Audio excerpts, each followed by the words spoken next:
आज हम बात करेंगे सितंबर की राशियों को लेकर कि आखिर आपका ये पूरा महीना कैसा जाने वाला है, क्योंकि इस महीने में बहुत सारे चेंजेस हैं, बहुत सारे बदलाव होने हैं। शारदीय नवरात्रि भी इसी महीने में है। तो ऐसे में आपकी राशि आपसे क्या कहना चाह रही है, आपके दिन कैसे जाएंगे, आपके जीवन में किस तरह का बदलाव आएगा, जीवन में क्या कुछ अच्छा होने वाला है और किन चीज़ों से आपको रहना है सावधान, इन सभी पर हम बात करेंगे। तो महीने में तो बहुत सारे पर्व त्योहार आएंगे, लेकिन विशेष करके जो इंडिविजुअल राशिफल होगा, हर व्यक्ति पर उसका किस तरीके का प्रभाव रहेगा, वो हम इस बार चर्चा करेंगे, क्योंकि ये इम्पोर्टेंट समय है। इसी पर कहीं ना कहीं आगे के कुछ महीने का जो कारोबार होता है वो कहीं ना कहीं इस पर निर्धारित करता है। अब बात होगी यहाँ पर सिंह राशि के बारे में कि सिंह राशि आखिरकार ये पूरा महीना कैसे बिताने वाले हैं। तो जितने भी सिंह राशि के जातक हैं, ध्यान से अपनी राशि के बारे में ज़रूर सुनिएगा। तो मैम, अब सिंह राशि के बारे में बताइए। जी, सिंह राशि के स्वामी जो हैं वो सूर्य होते हैं। अगेन ये लीडर प्लेनेट, एक राशि का नेतृत्व इनके पास होता है। तो सिंह राशि की अगर हम बात करते हैं तो आपका प्रथम भाव हो गया। प्रथम भाव कैसे, क्योंकि एक ही राशि के नेतृत्व है इनके पास, तो आपका प्रथम भाव जो बड़ा सॉलिड माना जाता है। देखिए, काल पुरुष की कुंडली का प्रथम भाव कोई भी राशि उसमें बैठ जाए, अब सिंह राशि बैठ जाएगी तो उसका अपना जो राजा प्लेनेट है वो उसका नेतृत्व करेगा। लेकिन यहाँ पे बीच में थोड़ा सा, जब भी कोई प्लेनेट लग्नेश स्पेशली जब डिस्टर्ब होता है तो आपकी चीज़ों को डिस्टर्ब कर देता है, अवस्थाओं को डिस्टर्ब कर देता है। जो चीज़ हो सकता है आपको बहुत फ्रीक्वेंटली मिल रही हो, अचानक सडनली उसमें ब्रेक आता है। और एक बात हमेशा याद रखिए, जब भी किसी को लग्जरीज इस्तेमाल करने की आदत पड़ जाती है ना, और वो लग्जरीज अगर उसकी ब्रेक हो जाए ना, तो सोच लीजिए कि वो कितनी खलबली मच जाती है उनको। अब जैसे आजकल मोबाइल ने बड़ा ज़्यादा अपना एक एस्पेक्ट सबके ऊपर, थोड़ी देर के लिए छीन लीजिए किसी का मोबाइल, देखिए उसको खाना नहीं खाएगा लेकिन मोबाइल चाहिए उसको। तो यानी किसी भी चीज़ का हद से ज़्यादा जब आपके जीवन के अंदर उसका रोल हो जाता है, इम्पैक्ट बहुत ज़्यादा हो जाता है, वो चीज़ आपके लिए डेंजरस होने लगती है। कोई भी excess is everything is bad कहते हैं। कोई भी चीज़ एक्सट्रीम होती है वो डेंजरस होती है। तो सूर्य की अगर हम बात करें हैं तो 16 सितंबर तक सिंह राशि में रहेंगे, उसके बाद कन्या राशि में रहेंगे, यानी आपकी राशि का प्रथम और द्वितीय भाव।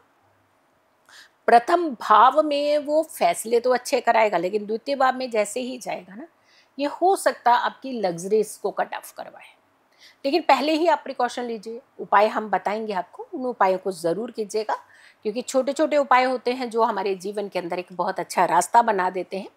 तो आपने उपाय ज़रूर करने हैं। अगर हम मंगल की बात करते हैं तो 28 जुलाई तक कन्या राशि में रहेंगे, कन्या राशि में चल रहे हैं, और 16 सितंबर से तुला राशि में चले जाएंगे। तो यानी दूसरा एंड तीसरा भाव अगेन इसका जो दूसरे भाव के साथ भी संबंध बन गया इसका मंगल का। बुध की बात कर रहे हैं तो 15 सितंबर तक रहेंगे ये कन्या राशि में, और उसके बाद फिर ये तुला राशि में चल जाए, यानी अगेन दूसरा एंड तीसरा भाव हो गया। यानी मंगल और बुध का जो कॉम्बिनेशन है वो इकट्ठा रहेगा। जब कन्या में रहेंगे तो इकट्ठे, जब तुला में रहेंगे तो इकट्ठे।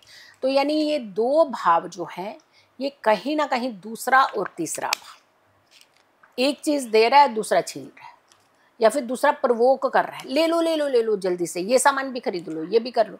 तो वहाँ पे क्या होता है कि हम जल्दबाजी जो होती है ना वो डिस्टर्ब करती है। हमेशा जल्दबाजी कभी नहीं करनी चाहिए किसी काम में। अगर आप मार्केट में भी जा रहे हैं, कुछ सामान खरीद रहे हैं, तो आप क्या करते हैं, हाय तो वह मचा लेते हैं, जल्दी से उठा लेते हैं, जल्दी उठा करके लेकर आएंगे, घर में आके देखेंगे कोई ना कोई फॉल्ट उसके अंदर ज़रूर निकलेगा, क्योंकि आपने छानबीन ही नहीं करी उसकी, आपने बहुत अच्छे से देखा ही नहीं उसे। ध्यान रखिएगा, थोड़ा सा आपने यहाँ जल्दबाजी नहीं मचानी, यानी यहाँ थोड़ा धैर्य से आपने अपने किसी भी कार्य को करना है, चाहे वो शॉपिंग हो, चाहे ऑफिस का काम हो, चाहे घर का कोई काम हो, चाहे दोस्ती का कोई काम हो, यानी किसी भी तरीके। गुरु की अगर हम बात करते हैं, मिथुन राशि में चल रहे हैं, तो आपकी राशि का एकादश भाव, एकादश भाव अगेन आ गया ना धन भाव। धन भाव में अतिचारी गुरु जो है वो डिस्टर्ब तो करेंगे ना, धन को नुकसान कराएंगे। कैसे कराएंगे, कोई चीज़ खरीदी वो अच्छी नहीं निकली, ऐसे नहीं कि सीधा पैसा आपका चोरी करा देंगे या कुछ करा देंगे, ऐसा नहीं है। तभी हम कहते हैं ना कि जब तक आप समझते नहीं हैं चीज़ों को, तब तक रिएक्ट मत करो, समझो पहले। अगर लगता है कि हाँ हमारे लिए ये चीज़ अच्छी नहीं है तो टेक प्रिकॉशन, थोड़ा सा उसका उपाय रेमेडीज करिए। लेकिन अगर लगता है कि ये बड़ा आसानी से बीच में से एक रास्ता निकल रहा है तो फिर इतना डरने की ज़रूरत नहीं है। शुक्र 13 सितंबर तक कर्क राशि में रहेंगे, 14 सितंबर से सिंह राशि में रहेंगे, और ये आपकी राशि का 12वां भाव और फिर आपकी राशि, यानी जब सिंह में रहेंगे तो आपको पता है आपके प्रथम भाव को करेंगे इंडिकेट, तो यहाँ पे थोड़ा सा आपको भी संभलना है। शनि की अगर हम 12वां भाव में, थोड़ा सा ये अच्छा नहीं होता। 12वें भाव का जो शुक्र है वो कहीं ना कहीं आपका धन का नुकसान करता है। मे बी आपको हॉस्पिटल के ज़्यादा चक्कर लगवा दे। इस पर कोई भी बीमारी नहीं निकलेगी, लेकिन ऐसे लगेगा कि बार बार हॉस्पिटल जा रहे हैं।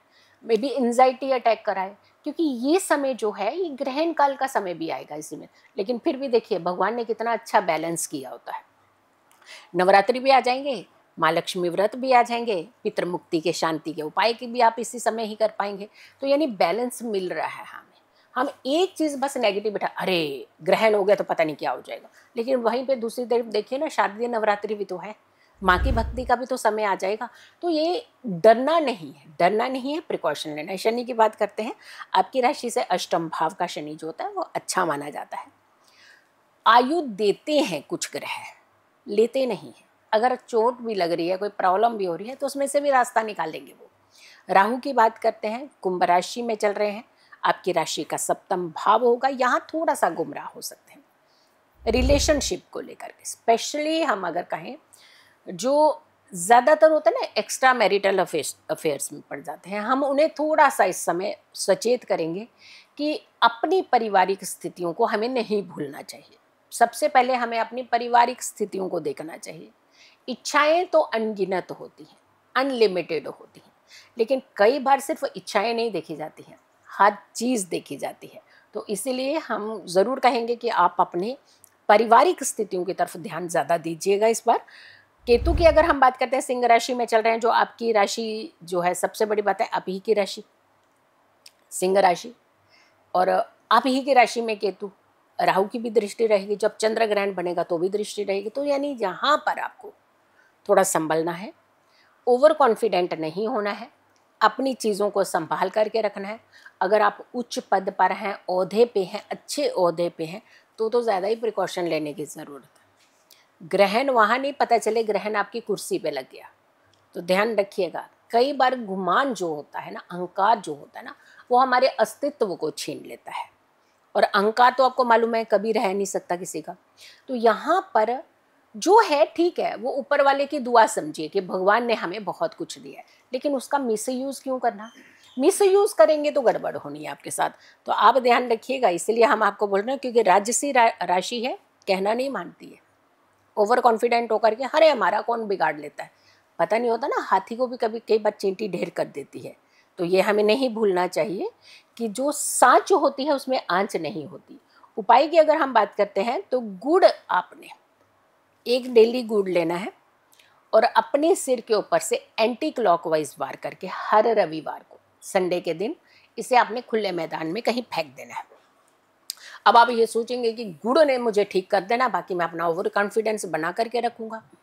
गुड़ आपको ये कह रहा है कि ओवर कॉन्फिडेंस में मत आइएगा, वो आपको एक सही फैसला लेने की तरफ अग्रसर करेगा। लेकिन जिद्दी होकर के, स्टबन होकर के अगर आप कोई फैसला ले रहे हैं, तो उसमें गुड़ क्या कर लेगा, उसमें तो भगवान भी कुछ नहीं कर पाएगा।